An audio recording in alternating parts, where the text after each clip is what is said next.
I want to end this by, saying some, takeaway points, just like I told some takeaway points at the end of the episode of Upamanyu. So there are some takeaway points here also. So number one, Vyasacharya enlightens Ashwatthama about Lord Shiva. Because Ashwatthama is confused, he invokes the Narayana Astra to defeat the Pandavas, but he wasn't able to. And then he comes with a question, why I was not able to defeat the Pandavas and Pandava army. He comes with a question to Vyasacharya, and then Vyasa enlightens Ashwatthama about Lord Shiva. He says, Narayana was the, and he could have given an answer. There is no relationship to the reply that Vyasa was giving. Because Vyasa was talking about, an episode where Narayana was meditating on Maheshwara for 200,000 years. So which has no relation to what Ashwatthama was asking. And then finally only Ashwatthama comes to know that, oh Vyasacharya, you're saying that Mahadeva is the cause of all causes, and Mahadeva is the cause of even Brahma and Narayana, and he's the ultimate of the ultimate supreme reality and ultimate supreme personality. Now I understand what you're saying. So that's why that story was quoted, that meditating in Narayana, meditating on Maheshwara is a very important episode, which is in the second last Parva, 201st chapter of Drona Parvam, where he meditated on 200,000 years. So that is, one thing. He connects everything to Lord Shiva. He could have, clearly said, oh, you invoked the Narayana Astra. So now Krishna, Narayana himself was on the side of Pandavas. So he knew how to, how to give a resolution for this weapon. So he could have answered in that way. But he connected the story where Narayana meditated on Maheshwara, describing Maheshwara is the cause of all causes, and where Narayana was given boons by Parashakti Mata and Parameshwara and all the Shiva Ganas. And that's why, and then he says, that's why you are not able to defeat the Pandavas, oh dear Ashwatthama. So go and worship Lord Shiva. That's what he directs. And the second thing is that Maheshwara says to Narayana, Api vai samaram gatva bhavishyasi mamadikaha. Even if you have to battle with me, O child Vishnu, then also you will defeat me. So this is like a father giving a boon to a son. So there are places, some people, some ahankari mudas, they say that, oh, Vishnu defeated Lord Shiva, Vishnu broke the bow of Lord Shiva. So these kind of nonsense talks are going on. So that also happens by the grace of Lord Shiva. It is like child defeating a father. That's how we have to consider. So Mahadeva says, Api vai samaram gatva bhavishyasi mamadikaha. Bhavishya Puranam. You've heard that. Bhavishya means future. So even in the future, if you have to battle with me, Mamadikaha, you will defeat me. Oh dear child Narayana. I give you that boon. And also the boon is also told in, Harivamsha Puranam, 2nd canto, 74th chapter. So that's the second thing. And then third thing is Vyasa enlightens Arjuna. We see that because Arjuna is totally confused, and he doesn't know actually who was the person who was coming in front of his chariot and defeating all his enemies. And then Vyasa enlightens Arjuna. Arjuna is totally confused, and then he enlightens about Lord Shiva. That is this entire 140 verses in the last chapter of Dronaparvam, 202nd chapter. Definitely the commentary of Nilakanta Chaturdhara is one interesting thing to be read. We can read that. But it would be great, I want to give a commentary based on a Shiva Vishishtadvaitam perspective. Let's see what happens. So that's about the third thing, this entire episode, the last episode of Drona Parva, where Vyasa enlightens Arjuna about Lord Shiva. He enlightened Ashwatthama, and then he enlightened Arjuna. And the fourth is Bhagavad Gita connection, where he comes, Bhagavad Gita 11th chapter 33rd verse, if everyone remembers, Kalosmi, 32nd or 33rd verse, I don't remember exactly, 11th chapter, Kalosmi. Lord Shiva actually, after showing the Vishwarupa, you have seen that Mahadeva is the shower of Vishwarupa in Bhagavad Gita, and then Kalosmi, he says, I have come here to devour everybody. I have come here to destroy Drona, Karna, Bhishma, everybody on the Kaurava side, and all the soldiers on the Pandavas and Kaurava side, oh Arjuna. So, oh Savyasachin, pick up your bow and battle. That is told by Lord Shiva and not Krishna.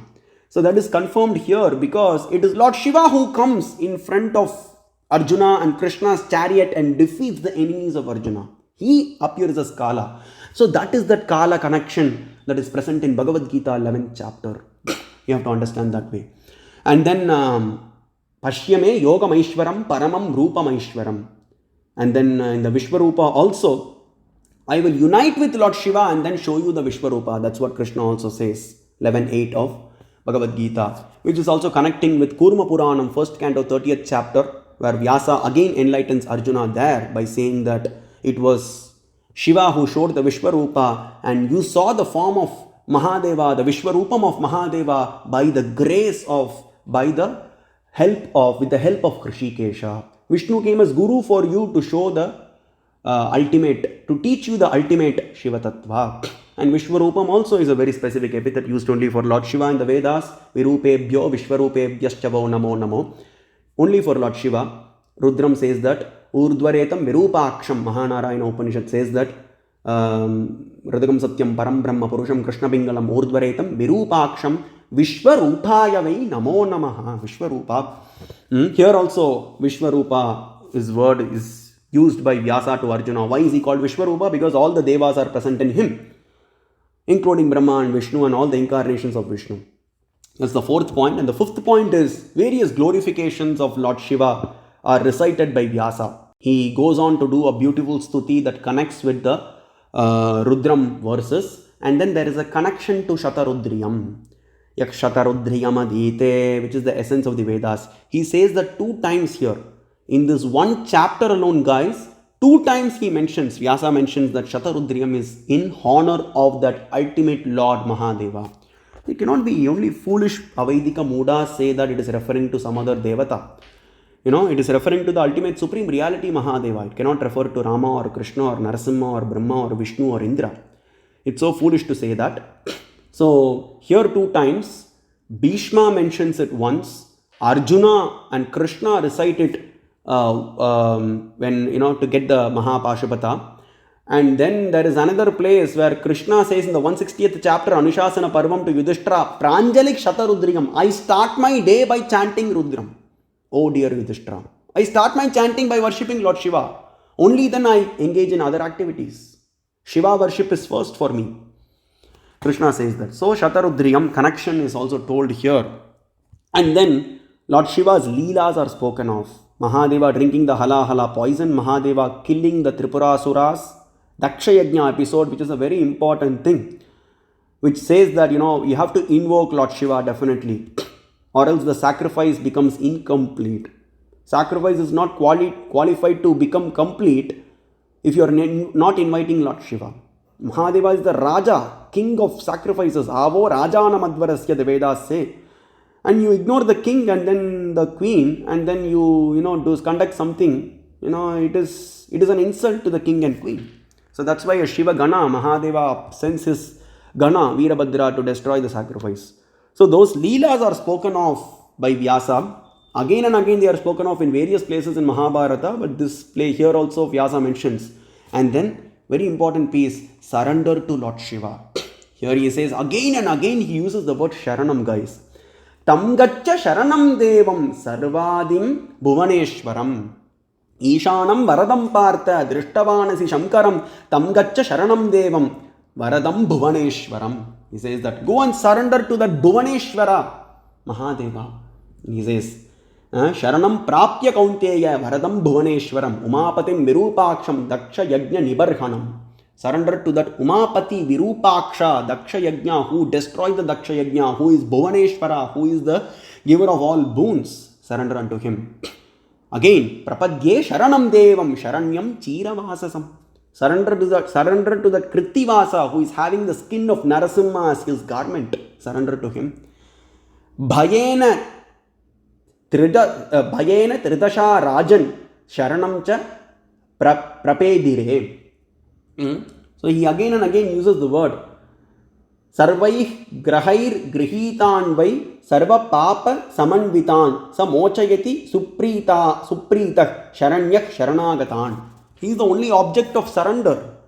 Namastestu Tvameva Sharanam Gataha.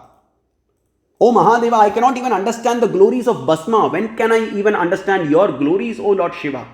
So hence I surrender to you, all obeisances to you, and I surrender to you alone and not anyone else. Vishnu says that in Padma Purana Patalakanta 105th chapter. Namastestu namastestu tvameva sharanam gataha, 234th verse. Various places, Rama surrendering to Lord Shiva, Narasimha does Ashtottaram to Lord Shiva, Sharabeshwara, Krishna surrendering to Lord Shiva, Brahma and Indra and Narayana surrendering to Lord Shiva. Various references are there. Lakshmi also does a beautiful stuti of Lord Shiva in various places. And apart from that, Ganapati, Kartikeya, Veerabhadra, Kalabhairava, Bringi, Nandi, Parashakti Mata, everybody, worship Lord Shiva. So, but they are muktas. They are actually muktas. Brahma, Narayana and Indra are Baddha Jivas, whereas Ganapati, Kartikeya, Kalabhairava, Veerabhadra, they are muktas, actually mukta Jivas. So surrender to Lord Shiva is specified again and again by Vyasacharya in this one chapter itself. Prapadye Sharanam Gaccha Kaunteya. 1862 Bhagavad Gita also says, Tameva Sharanam Gaccha Sarva Bhavena Bharata. Surrender unto him who is Ishvara, who is residing in the heart of all the living entities, O Arjuna. In Bhagavad Gita itself is Shiva Swarupa. We have discussed that many times. And then the final 8th point is wonderful names of Lord Shiva.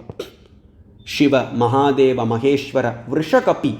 Vrishakapi, I am coming across this word for the first time. Very beautiful name. So Vrisha and Kapi. Kapi means the supreme and Vrisha means righteousness personified. So that's why Mahadeva is called as Vrishakapi. So he also explains, he also decodes every name very beautifully. Very beautiful chapter. He also decodes every name and then explains in detail why Mahadeva is called as Shiva, why Mahadeva is called as Mahadeva, why Mahadeva is called as Maheshwara, why is he called as Vrishakapi, why is he called as Trembaka, why is he called as Treksha. Very beautiful names are spoken of. So that's the final point. And then, Shiva, as I mentioned, in the beginning of my lecture, Bhatta Bhaskara has mentioned that, authenticated that verse for the Namah Shivaya that comes in Rudram.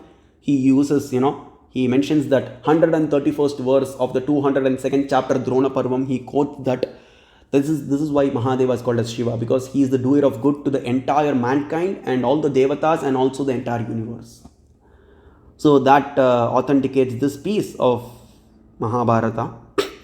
So thank you for supporting me. So again, these lectures will be available online. Whatever I have given till like last 2 weeks, 2 weeks back I gave the lecture, part 4 lecture of this, and that is till that it is available on YouTube. So whatever I gave yesterday and today, I'll be uploading it soon. So thank you again for supporting me. We can take up Kartik month is coming up. That's when Mahadeva appeared as an Agni Stamba, Arunachaleshwara, Unnamalai Amman Sameta, Tiruvannamalai Arunachaleshwaraya Namaha. Aruna word also comes twice in Rudram. Asavyastambro Aruna Uta Babrusu Mangalaha. First Anuvakam. And then Namas Somaya cha Rudraya cha Namastamraya cha Arunaya cha. Fourth word in the 8th Anuvakam of Rudram. Aruna comes 2 times in the Rudram. So Arunachaleshwara. Mahadeva is called as Arunachaleshwara. Mahadeva appeared as an Agni Stamba to crush the Ahankara of Brahma and Narayana. That happened during the Kartik month, which is a very auspicious month, and the Deepam is usually shown in the TV, which is very, very auspicious, usually crowds, a lot of crowd is there during this month in Tiruvannamalai. So we can take up a new topic probably in the coming days. Thank you again for supporting me. I'll chant the Kshama Prarthana mantra and then we can take up some questions.